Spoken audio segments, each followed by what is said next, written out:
Welcome in. Thanks for stopping by again on such short notice. Today we're back with another installment of Indie Digital Penetration. We'll be briefly discussing a handful of albums that I've been digging into this week. Some fairly recent releases and some a few months, from the last few months.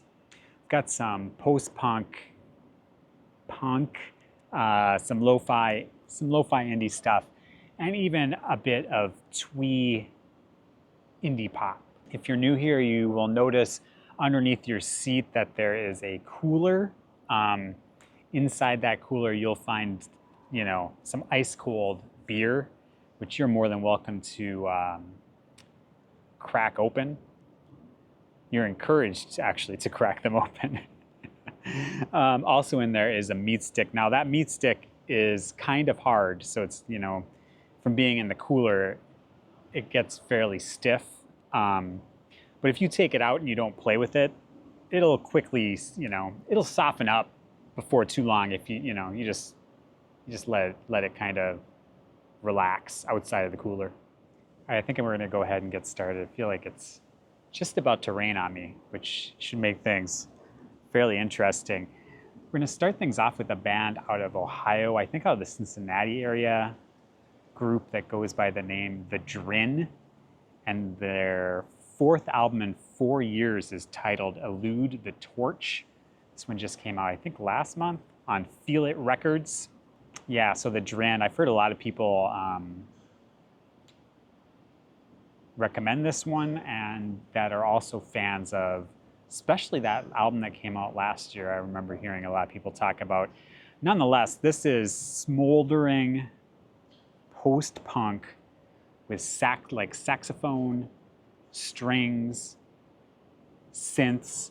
There's occasionally some like Middle Eastern music vibes, some more dark folk elements. There's some kind of evil imagery in the lyrics, which kind of appeals to my inner, I'm a devout Satanist, so kind of appeals to that aspect for me. Kind of has a layer of mystery kind of under the surface. The music is very textural, very layered. Like I say, it's smoldering. It doesn't ever really, it's very mid-tempo pretty much throughout the whole thing, and occasionally slowing down. Their last LP from 2023 was on a lot of year-end best of lists. I had pretty high expectations for this going in. I'll say like the first couple times I listened to it, I felt like there were songs that weren't doing much for me, and then other songs where I was like, this is amazing. After a couple more listens, I'm more or less come around to it. I think I need to take a little time away from it and then kind of come revisit it after, some time apart. So it definitely could just be a matter of you need to be in the right mood for this or whatever. I think some people would really like this. I think it's a really good record. But for me, it wasn't immediate, and maybe that was also just a matter of expectations, maybe. Anyway, out of Ohio, The Drin, D-R-I-N, Elude the Torch. Scrubbing through, I can use true. Feeling now cost double, the drills began to learn. Black turns on the holy, stand up, be still. Repent the signs of glory, and back down from the till. And tomorrow's just now.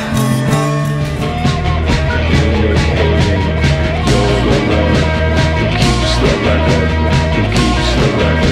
Who keeps the record for me to see in time, swaying like a wish. All right, we've got something from a San Francisco musician named Kevin Lynn. I think this is the 7th LP under the moniker Sad-Eyed Beatniks. And this album is called 10 Brocades. That's what I'm going with, Brocades. I might be pronouncing that wrong. This is out recently on Meritorio Records. I'm gonna say this is very lo-fi indie pop with some post-punk vibes. Yeah, very understated, kind of jumps around from lo-fi, kind of jangly lo-fi pop or rock into more maybe Velvet Underground influenced rock. But it's all lo-fi, all a bit melancholy. You might even say maybe like early 90s Guided by Voices, another thing that comes to mind in places. The album kind of jumps around in styles a little bit, where it isn't necessarily progressing from track to track. It kind of shifts around a bit. I think this is a very interesting album. I do find myself gravitating more to maybe half of the tracks than the other half of the tracks. This is one where one song won't be doing anything for me, and the next song I think will, like, oh, this is just an amazing song. Again, might be another one where I come back to it in a couple of months and I feel a lot more strongly one way or the other about it. But perhaps you'd like it. You should check it out. This is Sad Eyed Beatniks, and the album is called 10 Brocades. You belong with a sick, waste extra bits to spoil. You never knew, never thought there was the lies created from the sense that they told you. You look past the palette, you look past the eyes, and the hair is getting closer now, past the garden and the sky.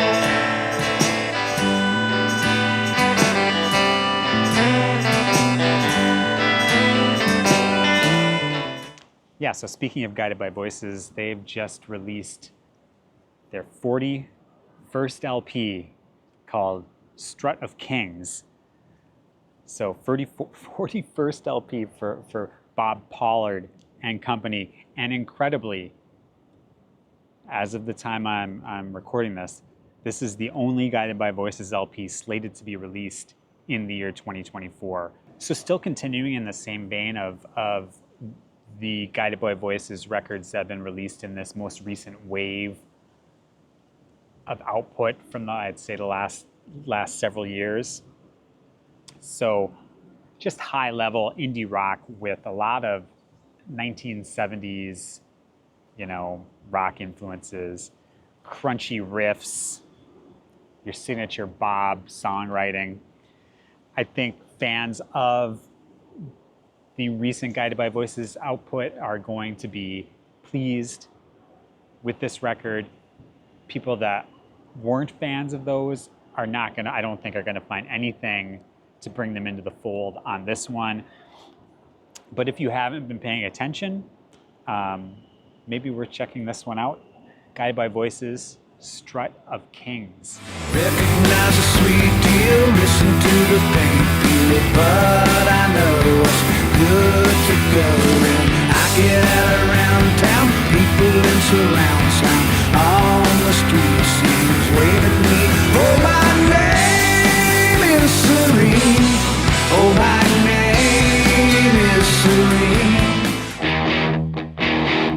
Olympus cock in Radiana struts the strut of kings.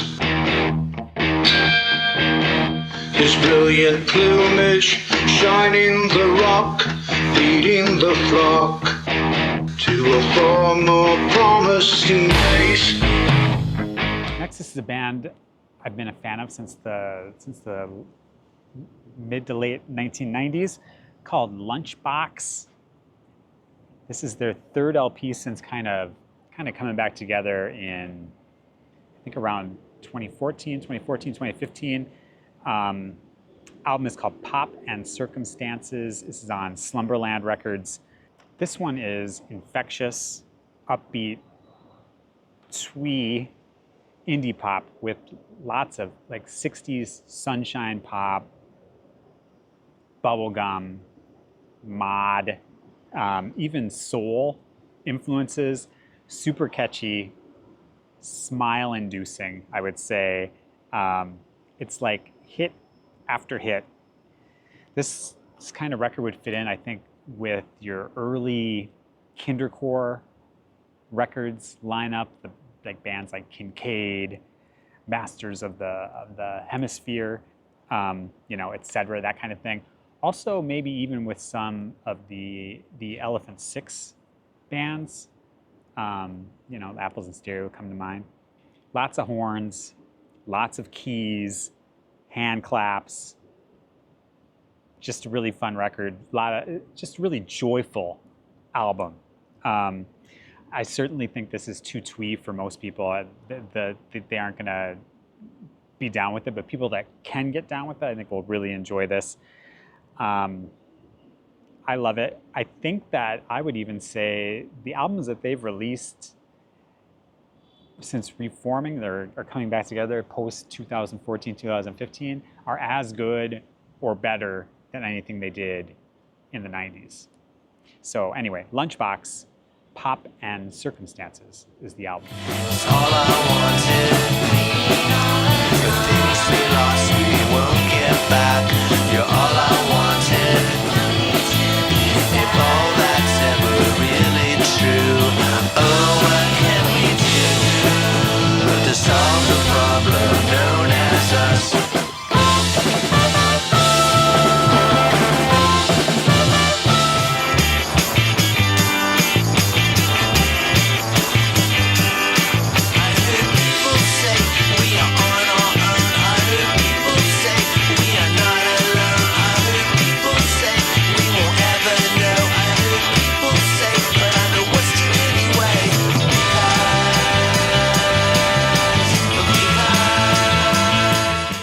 This is the third LP from, I think that the band is out of Connecticut, if not Connecticut, somewhere up in that neck of the woods. Third LP called Art History. The band is called Perennial, kind of a dancey art punk, post-punk group.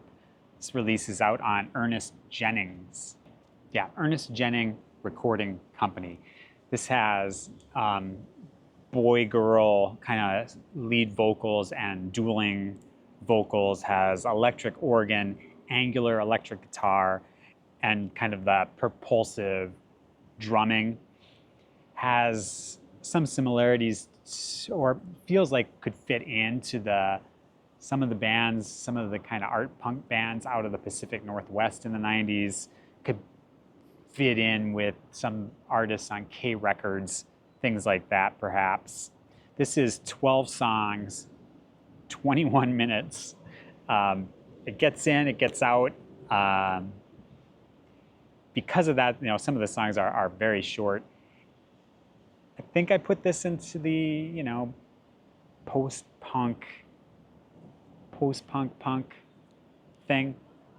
Anyway, worth checking out if it sounds interesting to you. Band name is Perennial, and the album is called Art History.